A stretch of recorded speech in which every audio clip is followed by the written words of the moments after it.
Le déficit en eau potable dans le département de Boundiali se conjugue désormais au passé. Une nouvelle usine de traitement d'eau potable est sortie de terre à Gbemou, sur l'axe Boundiali-Séguéla.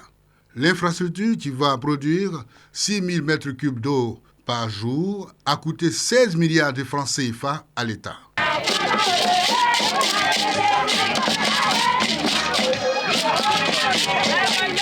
Boundiali sera à l'abri du besoin d'eau jusqu'en 2040.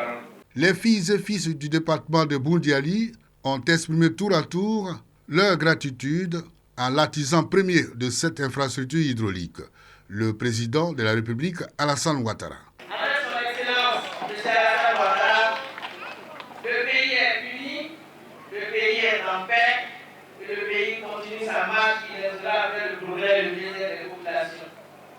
Merci au président Alassane Ouattara pour sa politique de paix.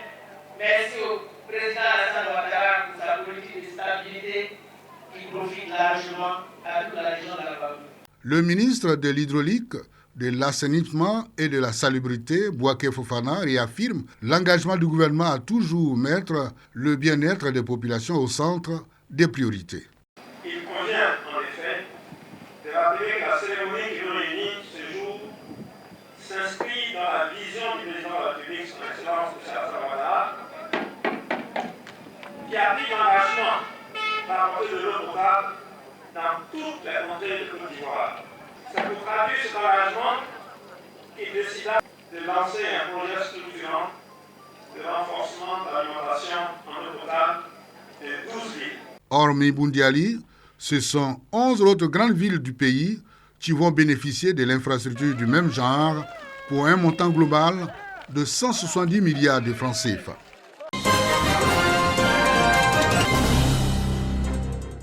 Drimbo, village de la commune de Bodokro. Nous sommes dans le Gbeke. La localité célèbre l'avènement de l'eau potable et de l'électricité. Un soulagement pour ces populations. Avant, on se lève 2h du matin, 3h du matin pour aller puiser de l'eau. Dans les marigots, par la grâce de notre frère Jules, on a pu avoir l'eau au village. On remercie beaucoup notre frère. L'arrivée du courant va permettre le développement de Drimbo, avoir beaucoup de choses.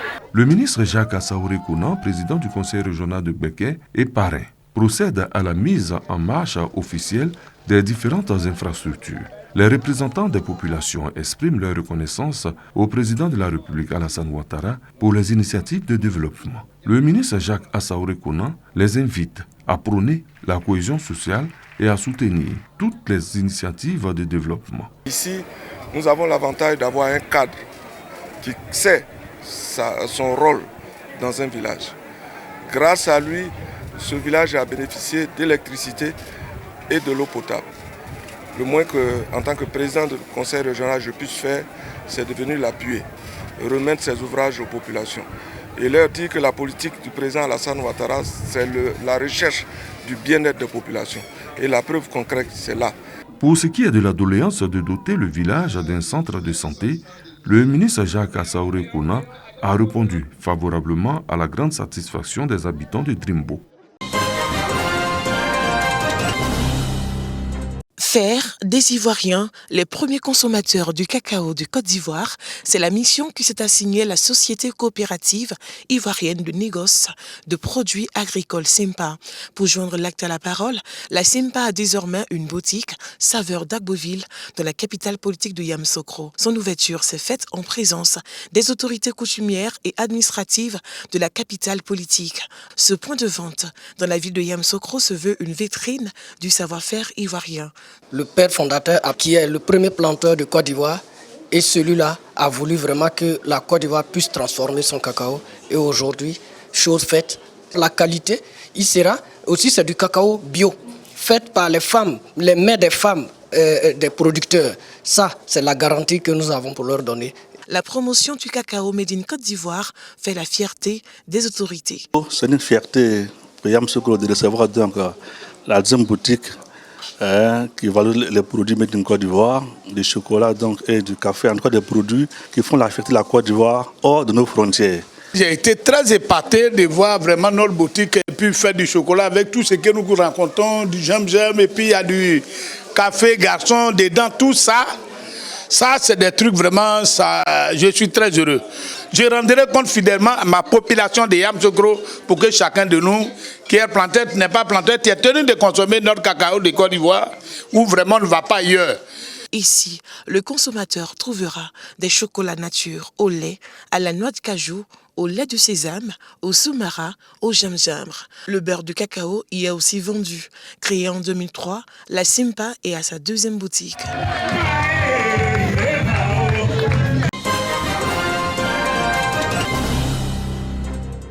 À Morocco, chef-lieu de sous-préfecture dans le département du Tias-Salé, Pakinou fait désormais partie du patrimoine culturel.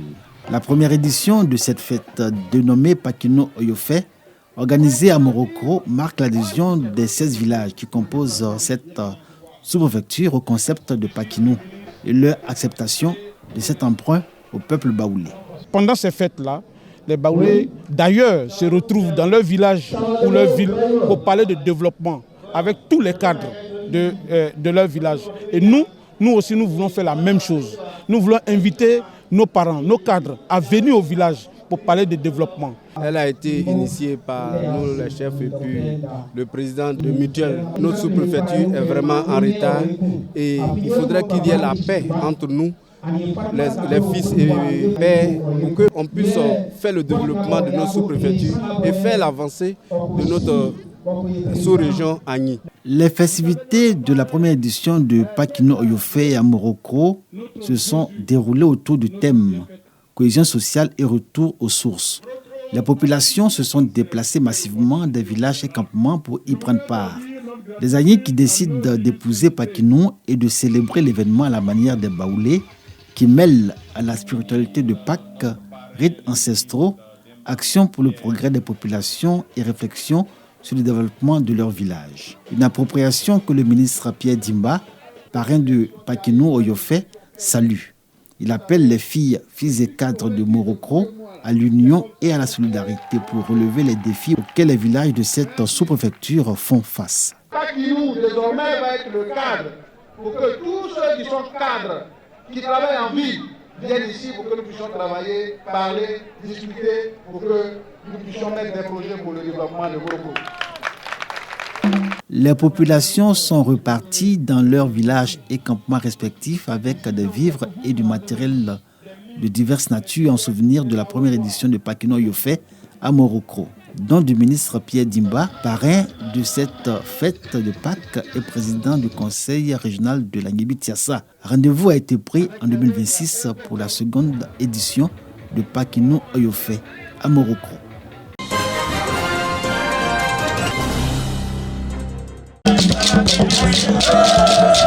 Sur la magnifique plage du village d'Abiati, une présence inhabituelle.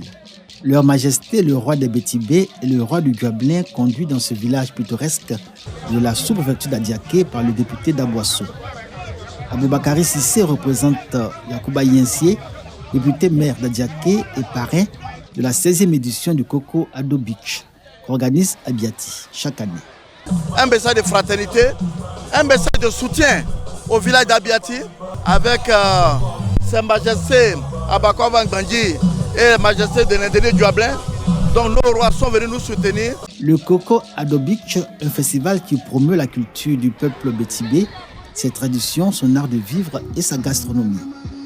Ce moment est aussi l'occasion de faire découvrir aux festivaliers tout l'attrait touristique d'Abiati et sa merveilleuse plage. Ça me rend fier parce que quelque part, au début, personne n'y croyait.